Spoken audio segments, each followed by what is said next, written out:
આજકાલની જીવનશૈલી મુજબ કોઈ પણ વ્યક્તિને કંઈક ને કંઈક તો બીમારીઓ થતી જ રહેતી હોય છે.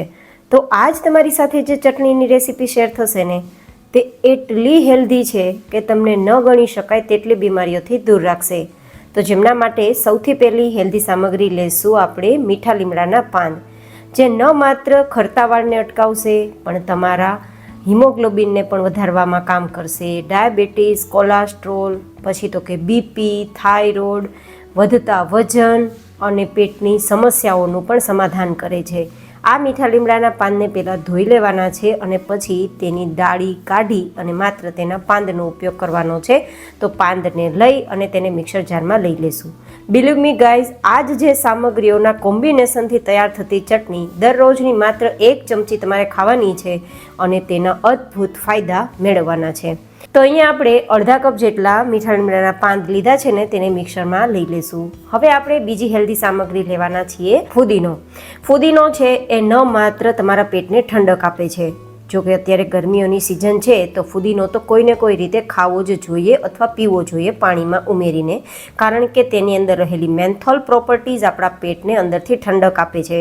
સાથે સાથે પાચનને લગતી કોઈ પણ સમસ્યા હોય અથવા તો તમને કબજિયાત, અપચો, એસિડિટી આવા પ્રશ્ન સતાવતા હોય તો પણ કામ કરશે. અને જો તમારા લીવરમાં કચરો છે, પેટ ઉપર ચરબીના થર છે, તો લીવરને ક્લીન કરી અને પેટની ચરબીને ગાયબ કરવાનું પણ કામ કરે છે. અને ડાયાબિટીસ, બીપી, કોલેસ્ટ્રોલ, વધતા વજન અને કોઈ પણ પેટની સમસ્યાઓનું તો સમાધાન કરે જ છે. તો ફુદીનો આપણે 1 કપ જેટલો લીધો છે, માત્ર પાન લીધા છે, ધોઈને તેને મિક્સરમાં લઈ લેશું. હવે પછીની આપણે ત્રીજી હેલ્ધી સામગ્રી લેવાના છીએ અને તે છે લીલા ધાણા, જે થાઇરોઇડમાં ખૂબ કામ કરે છે. જે લોકોને થાઇરોઇડ છે તે લોકોને કોઈને કોઈ રીતે ભરપૂર ધાણાનો ઉપયોગ કરવો જોઈએ. તો આ ચટણીમાં આપણે ભરપૂર ધાણાનો ઉપયોગ કરીશું, જેથી ન માત્ર થાઇરોઇડને કંટ્રોલમાં રાખશે પણ તેની જે ફાઇબર પ્રોપર્ટીઝ છે તે વધતા વજનને કંટ્રોલમાં રાખશે અને ખાસ કરીને તે જે છે તે હિમોગ્લોબિનને પણ વધારે છે, ડાયાબિટીસ, બીપીને પણ કંટ્રોલમાં રાખે છે અને પેટને ગરમીઓથી બચાવી, ડિહાઇડ્રેશનથી બચાવી ઠંડક આપે છે, નેચરલી કુલિંગ આપવાનું કામ કરે છે. એસિડિટી થવી, પેટમાં બળતરાઓ થવી, પિત્ત થવું, પેટનું ભારે થવું, અપચો થવું આવી સમસ્યાઓનું પણ સમાધાન કરે છે. હવે અહીંયા આપણે ચટણીને સ્વાદ અને સેહદથી ભરપૂર તૈયાર કરવા માટે 2 નંગ જેટલા મરચાં લેશું અને તેના બીજ કાઢી લેશું અને તેની નસ પણ કાઢી લેશું. કારણ કે મરચાં છે ને તે ખૂબ જ હેલ્ધી છે પણ તેના બીજ અને તેની નસ છે ને તે થોડી નુકસાન કરે છે.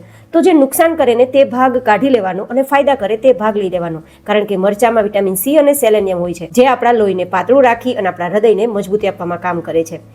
હવે પછીની પ્રોપર્ટીઝ છે 3 થી 4 ઇંચ જેટલું આદુ, જેની છાલ કાઢી ટુકડા કરી લેશું. જો કે આદુ આમ તો જોઈએ તો આપણે એવું લાગે છે કે ગરમ પડે છે પણ પેટ માટે તે ઠંડકનું કામ કરે છે, કારણ કે આપણું ડાયજેસ્ટિવ સિસ્ટમ એકદમ બૂસ્ટ કરે છે, પાચન બેસ્ટ કરે છે. અને જેનું પાચન બેસ્ટ રહે છે ને તેને કોઈ પણ પ્રકારની ગરમી પણ ઉત્પન્ન નથી થતી, ન એમાં પિત્ત કે એસિડિટીનો પ્રશ્ન રહે છે. માત્ર પાચનને બેસ્ટ કરી તમને ફાયદા આપવાનું કામ કરે છે.